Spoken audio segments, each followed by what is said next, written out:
Hey, what up KX crew, and welcome to the third workout in my training series vlog. Also, I just want to say that I'm doing this commentary at like 7 in the morning and I'm still pretty tired. Coffee hasn't quite kicked in yet, so I started off with a pull day. That was the first video, and then I moved to a push day, and now I'm back to a pull day. But I'm not doing the exact same workout as I did last time, as I am easing myself back into this workout program.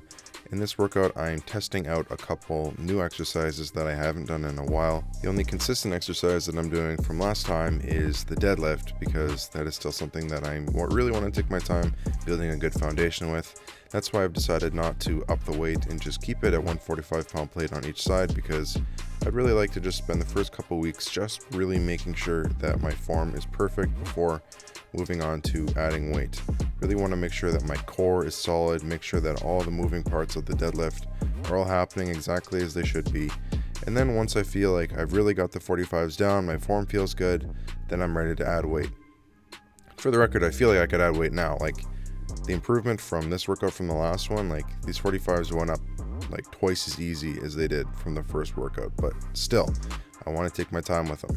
I also just wanted to make a point here that I'm trying to remember to time my rest periods again, because those first two workouts, I didn't time my rest periods. Just admitting it right now. I totally forgot about it. I was just on my phone or whatever. Now I'm trying to get a little bit more disciplined when it comes to timing my rest periods, because I really want to just maximize. And it's often not that I'm resting too long, it's that I'm resting too short. I'm getting too excited about getting into my next set and I'm not giving myself enough rest time. Very important, whether you're a beginner or an advanced lifter, that you time your rest periods for optimal results. The second exercise that I wanted to do was chin-ups again. I wanted to repeat them from last time, but after only one rep, I started to feel my lats cramping. It didn't feel like they were sore from the last time I did chin-ups. I mean, maybe, but it really felt like maybe from the overhead pressing from my last workout. Maybe the lowering the weight back down to my body. I'm not really sure where, but my lats were just not having it. Even with the resistance bands here, I try and do it, and my body was just not having it.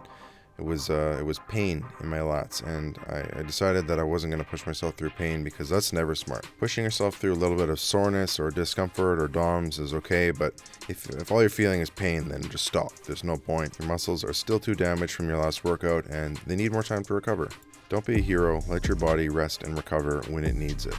The next exercise is power cleans, which is another exercise that I have not done since the start of the pandemic, so really has been a while. So again, I'm going to take it slow. I'm doing a few body warm-up movements here just to get that movement pattern down.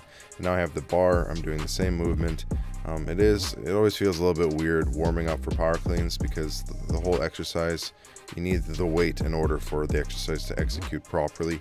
So I'm kind of just faking it right now, but it still wakes the body up, it wakes the muscles up to the movement that you're about to do, and it's still definitely worthwhile to warm up with or without an empty bar. So for today, I just put a 25-pound on each side of the bar. I can obviously do more. I just really am taking my time, making sure that I get the movement pattern down.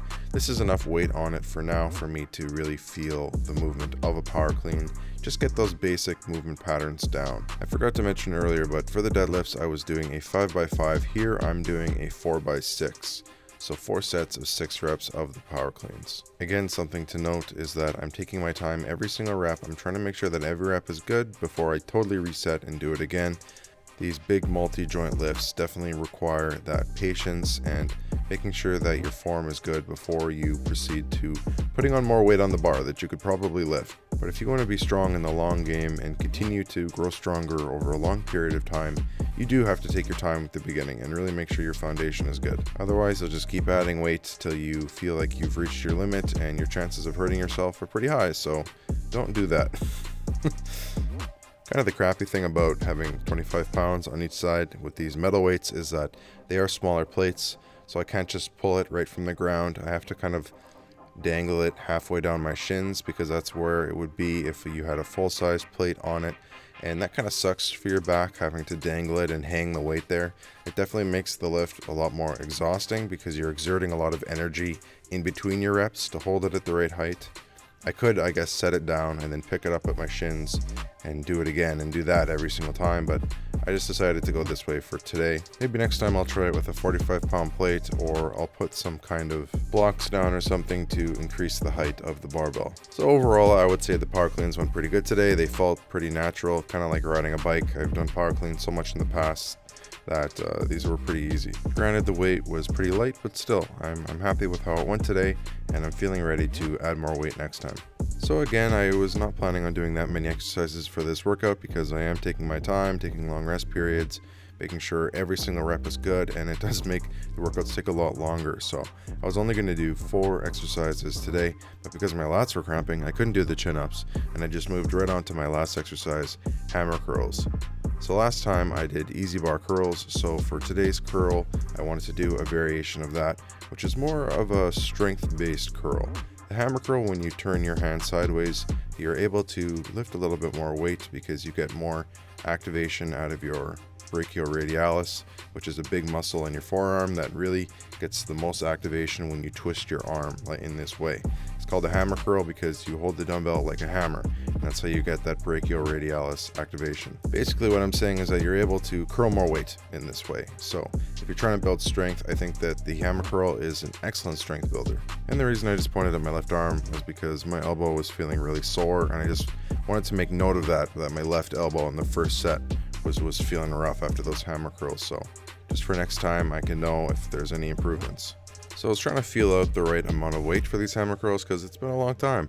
I started with a 30-pound dumbbell, and I wanted to get around the 8 rep range. I wanted to do a 3x8, but with the 30-pound dumbbells, I was able to go to 10 fairly easily. So I moved up to a 40-pound dumbbell for the second set, and that felt a lot better. So my last 2 sets, I did end up going to 8, which was perfect. It was exactly in the rep range that I wanted. So some form tips for the hammer curl is you want to let your arm go all the way down and try and curl it all the way up to the point where the dumbbell just about touches your shoulder or does touch your shoulder. You try not to swing these. You try and be as strict as possible, but when you're doing a hammer curl, you can be a little bit flexible just in the sense that you do want to protect your shoulder. If you need to adjust your elbow a little bit in the curl just in order to keep your joint safe, then that's all right, as long as you're not swinging and using momentum. Try and be as strict as you can. If you are new to hammer curls, ease yourself into it with a lighter weight. Make sure that your form is really good, because once you start getting into those heavier weight for hammer curls, they can be hard on the joints. They are a tough exercise on the body, so we end up using a little bit more momentum when we get into heavier weights, just to protect the body, right? Once you're cheating to get more weight up, there's no point.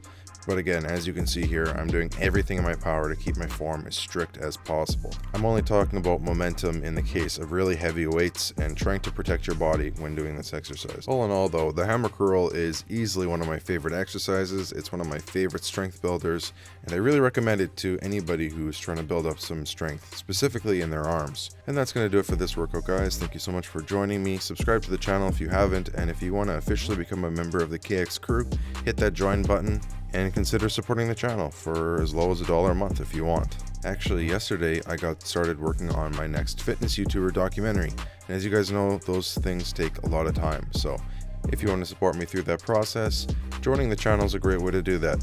Thanks for watching. Love ya. Appreciate ya. See you in the next video. Klassen out.